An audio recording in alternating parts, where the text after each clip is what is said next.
ஓம் நாராயணாய வித்மகே வாசுதேவாய தீமகி தன்னோ நாராயண பிரஜோதியாத். அனைவருக்கும் வணக்கம். நான் இன்று உங்களுக்கு தர இருக்கின்ற ஆன்மீக தகவலானது மார்கழி மாதத்தின் சிறப்பு பற்றியது ஆகும். இந்த 12 மாதங்களிலே மார்கழி மாதமானது மிகவும் சிறப்பு வாய்ந்தது.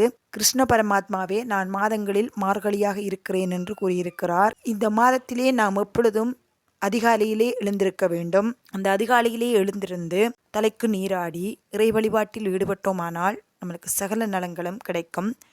இதனை தேவர்களின் அதிகாலை பொழுது என்று கூறுவார்கள். இந்த மார்கழி மாதத்திலே அனைவரும் எழுந்திருந்து தலைக்கு குளித்து, உங்களால் உடல்நிலை சரியில்லாதவர்கள் சுடுநீரில் குளிக்கலாம், சுடுநீரில் குளித்து கொள்ளலாம். ஏனையவர்கள் தண்ணீரில் குளித்து கொள்ளலாம். ஆனால் இந்த மார்கழி மாதத்திலே தலைக்கு குளிப்பது மிகவும் சிறந்தது. இறைவனை வழிபாடு செய்யும் பொழுதோ எமக்கு அனைத்து இன்னல்களும் நீங்கி சகல நலங்களும் கிடைக்கும். நீங்கள் எழுந்திருந்து பாருங்கள், பிரம்ம முகூர்த்தத்திலே எழுந்திருந்து பாருங்கள். உங்களுடைய மனமும் உங்களுடைய உடலும் எவ்வளவு மகிழ்ச்சியாகவும் ஆரோக்கியமாகவும் இருக்கும் என்பதை நீங்களே உணர்வீர்கள்.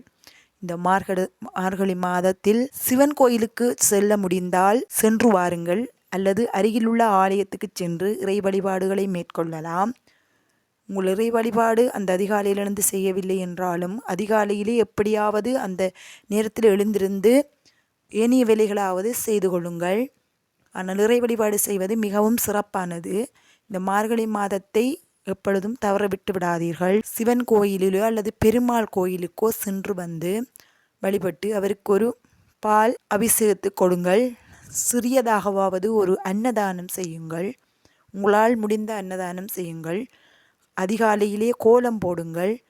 கோலம் போட்டு அந்த இறை வழிபாடுகளை செய்தீர்களானால் உங்களுக்கு சகல நலங்களும் கிட்டும். சின்னதாக ஒரு தான தர்மங்கள் செய்ய வேண்டும். மாலை வேளையில் கோலம் போடக்கூடாது. அதிகாலையில் மட்டும்தான் இந்த மார்கழி மாதத்திலே கோலம் போட வேண்டும். உங்களுக்கு இந்த மாதம் மிகவும் சிறப்பு வாய்ந்த மாதம். ஒரு வருடத்துக்கு ஒரு முறை வருவது. திருவெம்பாவை பாடல்கள், சிவபுராணம் படியுங்கள். அதிகாலையில் எழுந்திருந்து சிவபுராணம் படியுங்கள். அம்மாளினுடைய அபிராமி அந்தாதி படியுங்கள்.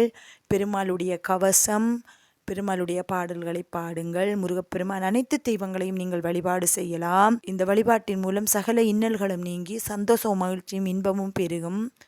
இந்த மாதத்தை எப்பொழுதும் தவற விட்டு விடாதீர்கள். அந்த ஒரு நாளாவது எழும்பி பாருங்கள். உங்களுக்கு எழும்ப முடியாவிட்டாலும் எப்படியாவது நாங்கள் சகல சந்தோஷத்தோடும் வாழ வேண்டும் என்று நினைத்து கொண்டு மழை காலத்தில் நாங்கள் எப்படி எழுந்திருப்பது என்று யோசிப்பீர்கள்.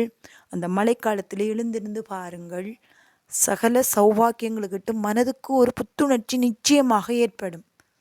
இந்த மாதத்தில் எழுந்திருந்து பாருங்கள், நிச்சயமாக மனதுக்கு அவ்வளவு புத்துணர்ச்சியாக இருக்கும்.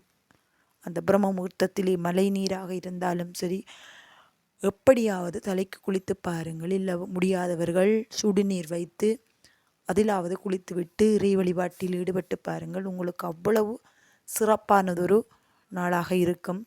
மார்கழி மாதத்தை உண்மையாகவே தவறு விட்டு விடாதீர்கள். அருகில் இருக்கின்ற ஆலயத்துக்கு சென்று ஒரு நெய் தீபமாவது ஏற்றி வழிபாடு செய்யுங்கள். சின்னதாக ஒரு தான தர்மங்கள் உங்களால் முடிந்த வரைக்கும் கோலம் போடுங்கள். எறும்புகளுக்கு அது உணவாக கிடைக்கும். பிரசாதமாக கற்கண்டுகள் வைத்து வழிபாடு செய்யுங்கள். அதையும் எறும்புகள் வந்து உண்டு. அதுவும் பிரசாதமாக அந்த உயிர் ஜீவன்களுக்கு கிடைக்கும். இந்த மாதத்தை தவற விடாமல் சகல சௌபாக்கியம் நல்க வேண்டும் என்று கேட்டு நன்றி, விடைபெறுகின்றேன்.